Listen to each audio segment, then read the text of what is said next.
கனிக்கு அரச மரம் 5 ட்ரெஸ் கொடுத்தது. ஒன்று ஒன்று ஒரு கலர்.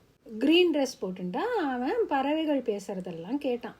ப்ளூ ட்ரெஸ் போட்டுண்டா அவனுக்கு தண்ணியில் எல்லா மெமரிஸும் தெரியும். ரெட் ட்ரெஸ்ஸு போட்டுண்டா அவன் என்னவா மாற நினைக்கிறானோ அதான் மாறிடுறான்.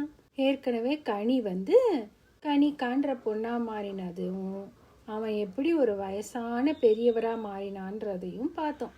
இன்னைக்கு கதையில் கனி என்னவா மாற போகிறான்? அவன் ஒரு டிடெக்டிவாக மாறி என்ன மிஸ்ட்ரியை சால்வ் பண்ண போகிறான்னு தான் பார்க்க போகிறோம். கதைக்குள்ளே போகலாமா? அன்னைக்கு அந்த ஊரே ஒரே பரபரப்பாக இருந்தது. அந்த ஊரில் இருந்த கோவில் வாசலில் கட்டி இருந்த பெரிய மணி காணாமல் போயிடுது. பல நல்ல கோல்டன் கலரில் இருந்த மணி அது. நம்ம ஊரில் திருடுங்களா? யார் இதை திருடி இருப்பாங்க அப்படின்னு ஒருத்தருக்கு ஒருத்தர் கேட்டுட்டாங்க. கனியும் இதை பார்த்தான். அந்த மரத்தில் அருந்த கயரும் கீழே ஏதோ கோல்டன் கலரில் தூளும் பார்த்தான். கனிக்கு ஒரு ஐடியா வந்தது. அவன் வீட்டுக்கு போனான்.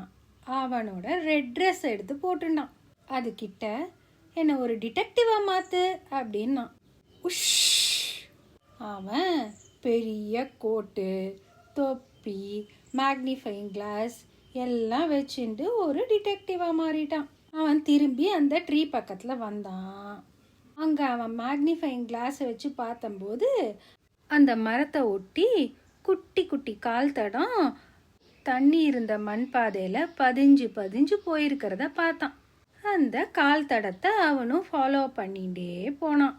அவன் அதை ஃபாலோ பண்ணிட்டு போகும்போது ஒரு அம்மா கிணத்துலேருந்து தண்ணி இறைச்சிட்டு இருந்தாங்க.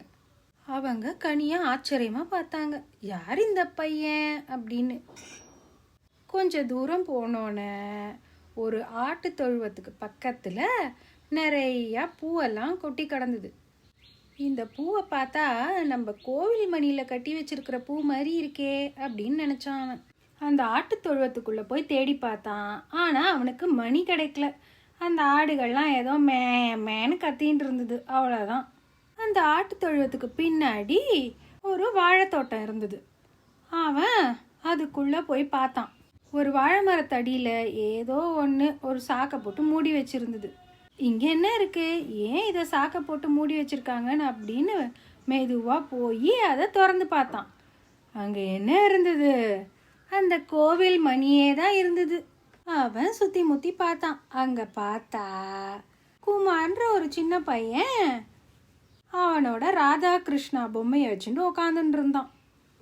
அவன் கனியை பார்த்து, அண்ணா இந்த ராதாகிருஷ்ண பொம்மைக்கு பூஜாரி மாதிரி வேஷம் போட்டுண்டு பெல்லெல்லாம் அடித்து நல்லா பூஜை பண்ணலான்னு தான் இந்த மணியை கொண்டு வந்தேன். கடைசியாக பார்த்தா எல்லாரும் திருடன் கத்தினோன்னே எனக்கு பயமாயிடுது.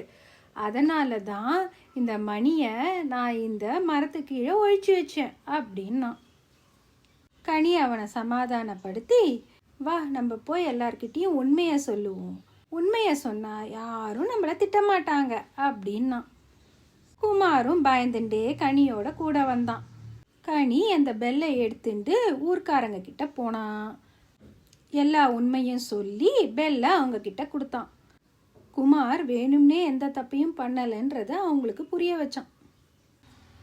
அவங்களும் அதை புரிஞ்சுட்டு, ஆமாம் எல்லாருமே தப்பு பண்ணுறோம், ஆனால் தப்பை ஒத்துக்கிறது தான் ரொம்ப நல்ல விஷயம் அப்படின்னு சொல்லி அந்த மணியை இன்னும் ஸ்ட்ராங்கான கயித்தை வச்சு அந்த மரத்தோட சேர்த்து கட்டினாங்க. எல்லாரும் கனிக்கிட்ட, நீ யாருப்பா அப்படின்னு கேட்டாங்க. அவன், நான் ஒரு டிடெக்டிவ் அப்படின்னு சொல்லிட்டு சிரிச்சுட்டே வீட்டுக்கு ஓடி போயிட்டான். எனக்கு கதை நல்லா இருந்ததா? மறக்காமல் சப்ஸ்கிரைப் பண்ணி ரெட் ட்ரெஸ்ஸோட லாஸ்ட் பார்ட் கேளுங்க. பாய் பாய்.